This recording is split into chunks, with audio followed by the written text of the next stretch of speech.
औज़ुबिल्लाहि मिनश्शैतानिर्रजीम बिस्मिल्लाहिर्रहमानिर्रहीम। डियर्स अस्सलामु अलैकुम वरहमतुल्लाहि वबरकातुहू। उम्मीद है कि आप सब खैरियत से होंगे। आज हम KPPSC मॉडल पेपर जो है उसका थर्ड लेक्चर यानी कि थर्ड वीडियो जो है वो बनाते हैं, जिसमें क्वेश्चन नंबर 52 से स्टार्ट लेते हैं। क्वेश्चन नंबर 51 तक जो MCQs है वो ऑलरेडी 2 वीडियोज़ में हमने अपलोड कर दिए है। ठीक है, ये हमारे पास KPPSC पब्लिक सर्विस कमीशन का जो पेपर्स है स्टैटिस्टिकल ऑफिसर BPS 17 की, उसका फर्स्ट पेपर है हमारे पास और इसकी सोल्यूशन हम करते हैं। तो क्वेश्चन नंबर 1 से लेकर क्वेश्चन नंबर 21 तक MCQs हमने एक वीडियो में, और क्वेश्चन नंबर 22 से लेकर 51 तक जो MCQs है वो दूसरी वीडियो में हमने ऑलरेडी अपलोड कर चुके हैं। अगर आप उन लेक्चर्स को देखना चाहते हैं, उन वीडियो को वॉच करना चाहते हैं, तो आप इस वीडियो के डिस्क्रिप्शन में जाइए, वहाँ आपको लिंक मिल जाएगा। ठीक है, तो आज आते हैं हम क्वेश्चन नंबर 52 की तरफ। कहते हैं कि which of the following is not a characteristic of normal distribution. Normal distribution के बारे में तो आपने सुना होगा। स्टैटिस्टिशियन जो है वो हमेशा नॉर्मल डिस्ट्रीब्यूशन के इर्द गिर्द घूमते फिरते हैं और उनका मानना है कि हमारे पास जितनी भी डिस्ट्रीब्यूशन है वो नॉर्मल की तरफ ही अप्रोच करे। ठीक है, मतलब उसको नॉर्मल की तरफ लाना जो है ये हमारे लिए स्टैटिस्टिशियन के लिए बेस्ट होता है। तो कहते हैं कि नॉर्मल डिस्ट्रीब्यूशन की जो कैरेक्टरिस्टिक्स है उनमें से नीचे में से कौन सा कैरेक्टरिस्टिक जो है ये नॉर्मल डिस्ट्रीब्यूशन का नहीं है। ऑप्शन ए में हमारे पास है the total area under the curve is equal to 1। Option B में है the curve is symmetric about the mean. Option C में है the value of the mean is always greater than the value of the standard deviation. और option D में है the two tails of the curve extend indefinitely. तो option A में हमारे पास जो characteristic है ये करेक्ट है। कहते हैं कि टोटल एरिया जो है अंडर द कर्व ये इक्वल की 1 की इक्वल होनी चाहिए। ठीक है, तो ये हमारे पास 1 की इक्वल होगी, यहाँ आप देख सकते हैं।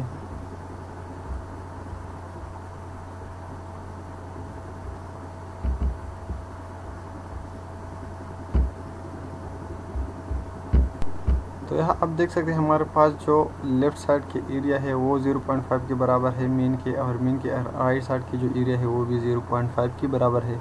तो टोटल एरिया जो है अंडर द कर्व ये 1 के बराबर है। ये तो नॉर्मल डिस्ट्रीब्यूशन की जो प्रॉपर्टी है या एक कैरेक्टरिस्टिक है। ठीक है, ये तो करेक्ट है। ऑप्शन बी में है the curve is symmetric about the mean, ये भी करेक्ट है। यहाँ आप देख सकते हैं ये जो कर्व है ये अबाउट द मीन सिमेट्रिक होना चाहिए, मतलब बोथ साइड पे हमारे पास टेल जो है वो सेम होना चाहिए।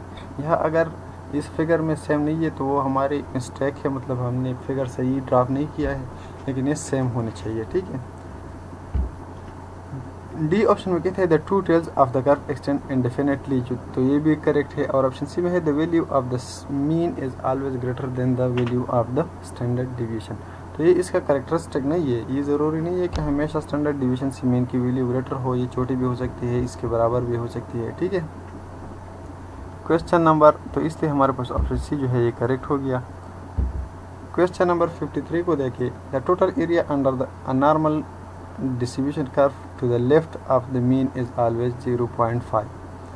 जैसे कि हमने पहले देखा कि लेफ्ट साइड का एरिया भी 0.5 के और ऑफ साइड राइट साइड का जो एरिया है वो भी 0.5 के ही बराबर है। और ये हमारे पास मीन है, मीडियन भी है और मोड भी है। नॉर्मल डिस्ट्रीब्यूशन में हमारे पास मीन, मीडियन और मोड जो है वो तीनों सेम होते हैं और ये बिल्कुल मिडल पर ही वाक़ होते हैं। ठीक है, तो ये 0.5 होना चाहिए। क्वेश्चन नंबर 54 को देखिए।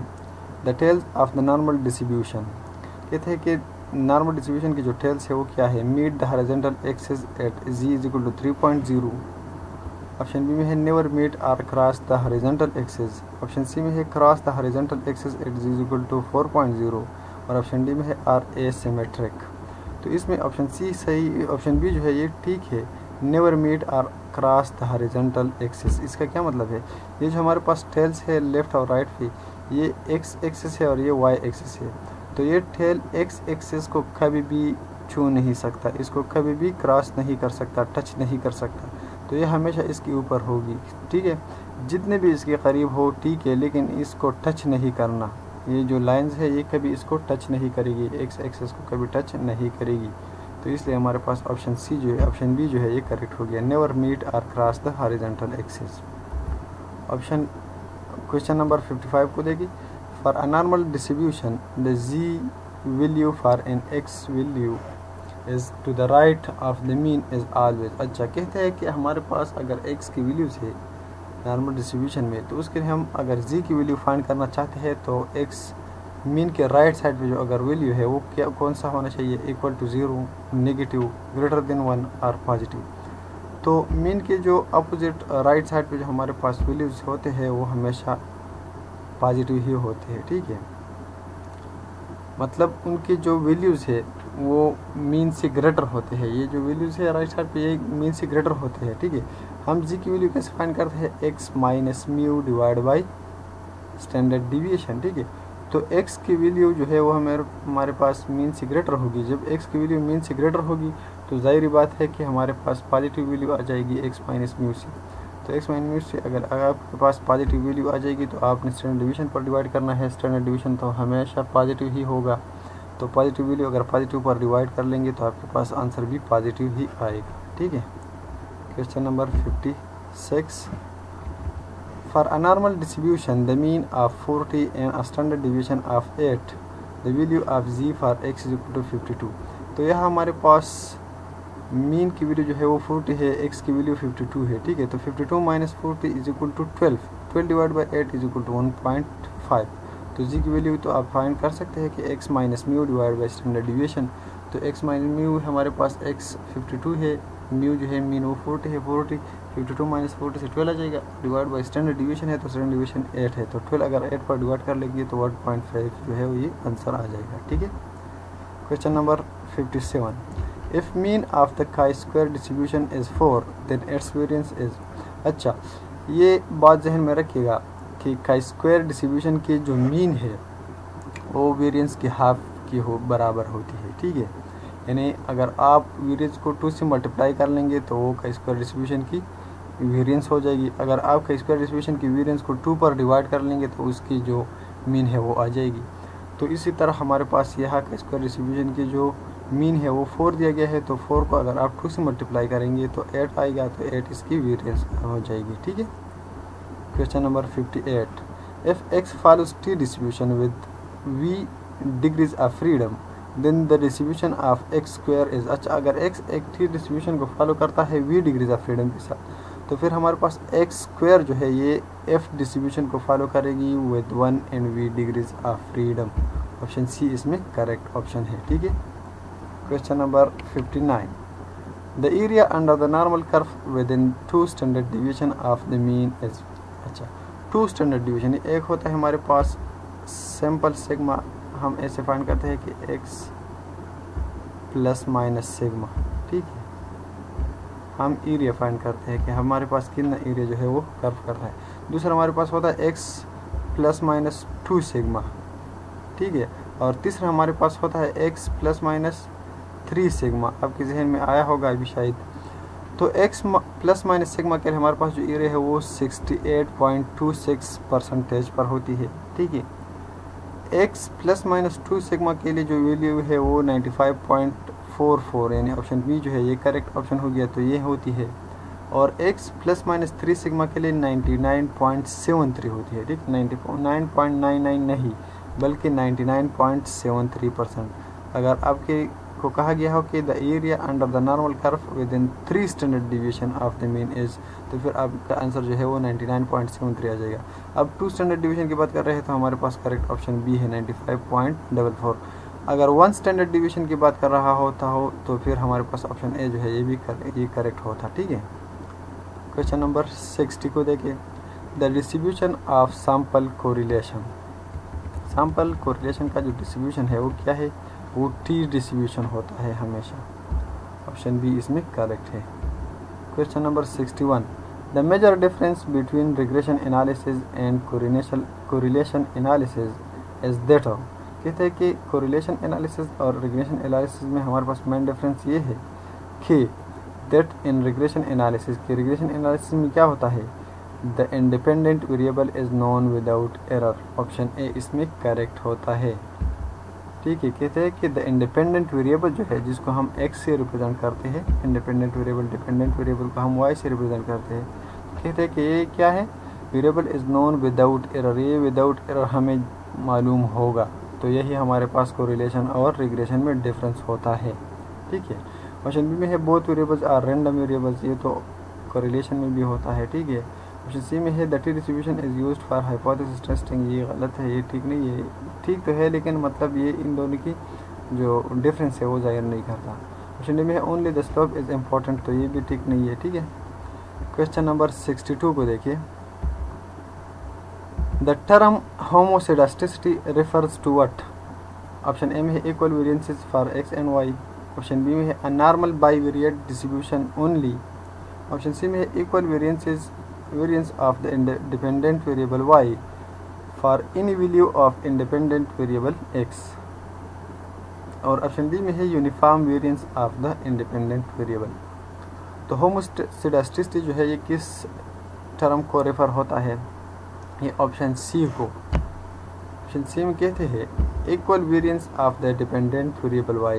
वेरिएबल y को हम डिपेंडेंट वेरिएबल कहते हैं, तो कहते हैं कि इसकी जो वेरिएंस है वो इक्वल होती है for any value of independent variable x की जितने भी वैल्यूज़ हो, जो भी वैल्यूज़ हो, उसके लिए हमारे पास y की जो वेरिएंस है वो सेम ही होगा। ठीक है, तो ये हमारे पास होमोसेडास्टिसिटी का जो है एक खासियत है। Question number 63 the sum of squares of which type of deviations is minimised by the least square regression. Option A में है deviation perpendicular to the line. Option B में है deviation parallel to the line. Option C में है deviations of the values of the dependent variable from the line. Option D में है deviations of values of the independent variable from the line. तो question number 63 में correct option C है, deviations of the values of the dependent variables from the line.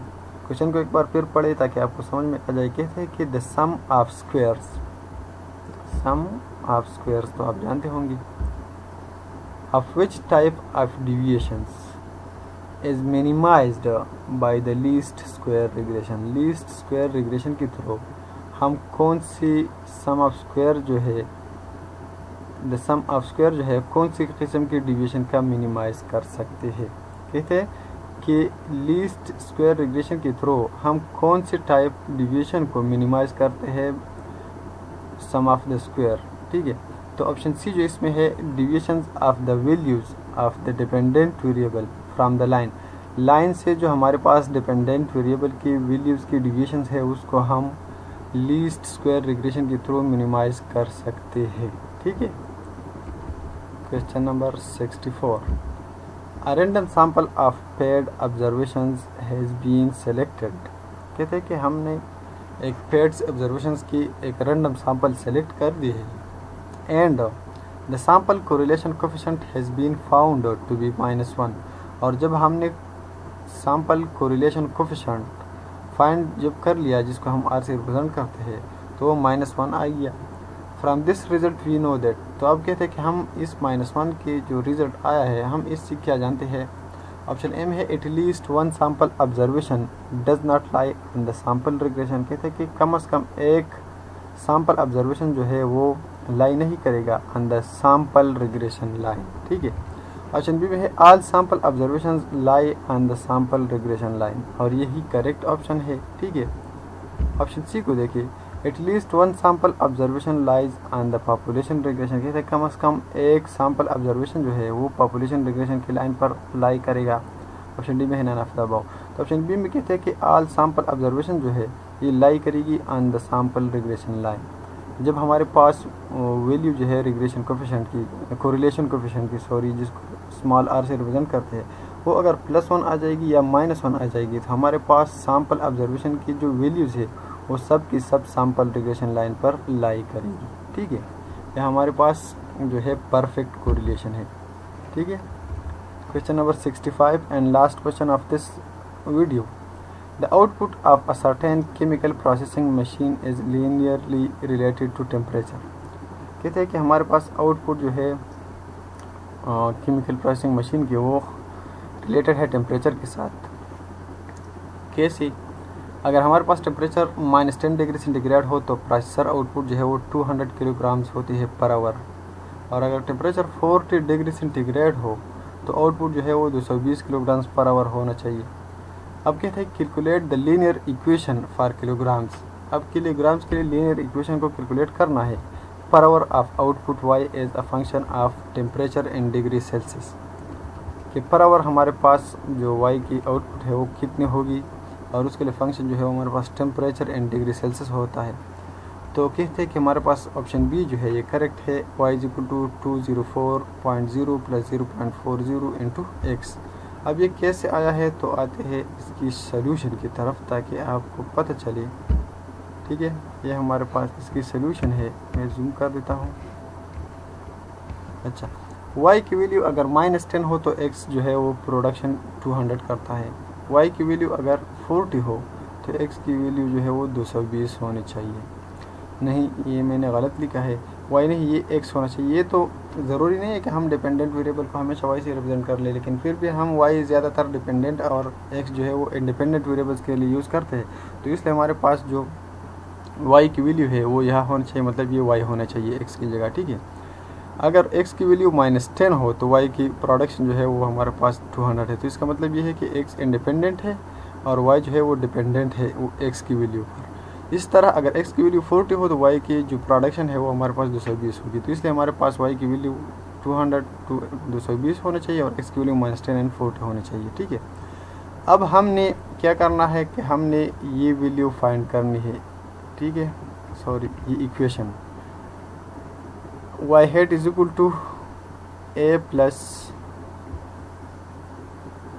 b, यहाँ हमारे पास a + bx, यहाँ आप देख सकते हैं ये हमारे पास वो इक्वेशन है a + bx। तो a और b और x को हमने फाइंड करना है। तो a की वैल्यू जो हमारे पास फार्मूला है वो बराबर है a बार - bx बार, जबकि b की जो फार्मूला है वो n summation xy - summation x summation y divide by n summation x² - summation x whole square. x उस सूरत में होगी जब x की वैल्यू आपने इंडिपेंडेंट लिया हो। यहाँ हमने x की वैल्यू इंडिपेंडेंट लिया है। ठीक है, अगर यह हमने y की वैल्यू लिया होता तो फिर हमने x की जगह y लेना था यहाँ। ठीक है, n हमारे पास 2 है, ये 2 वैल्यूज़ है। ठीक है, तो 2 हो गया।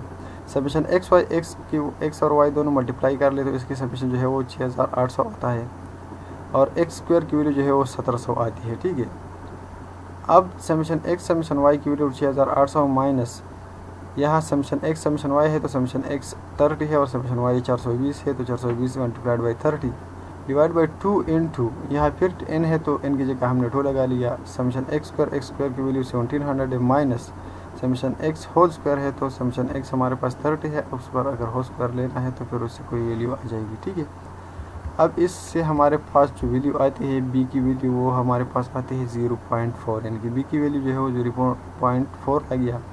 a की वैल्यू जो है वो y बार - bx बार, y की वैल्यू समेशन y जो है 420 है और डिवाइड बाई 2 कर दिया तो y बार आ जाएगा माइनस 0.4 b की वैल्यू है। ठीक है, और x बार जो है वो 30 समेशन x है और डिवाइड बाई 2 हो जाएगा तो x बार हो जाएगा 210 माइनस 0.4 × 15, तो वो आ गया 204 माइनस 6 = 204।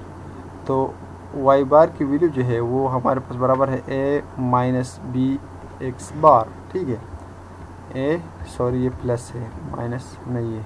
ठीक है, यहाँ हमारे पास क्वेश्चन भी क्या है, माइनस है प्लस है। हाँ ठीक है, तो हमने प्लस लगाना है, यहाँ मैंने गलती से जो है माइनस लगा दिया है, ये प्लस है। तो 204 + 0.4 × x, ये हमारे पास इक्वेशन आ गया।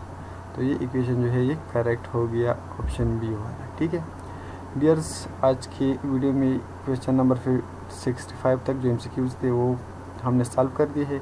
इंशाल्लाह क्वेश्चन नंबर 66 के बाद जो है क्वेश्चन नंबर 78 तक और नेक्स्ट वीडियो में अपलोड कर देते हैं।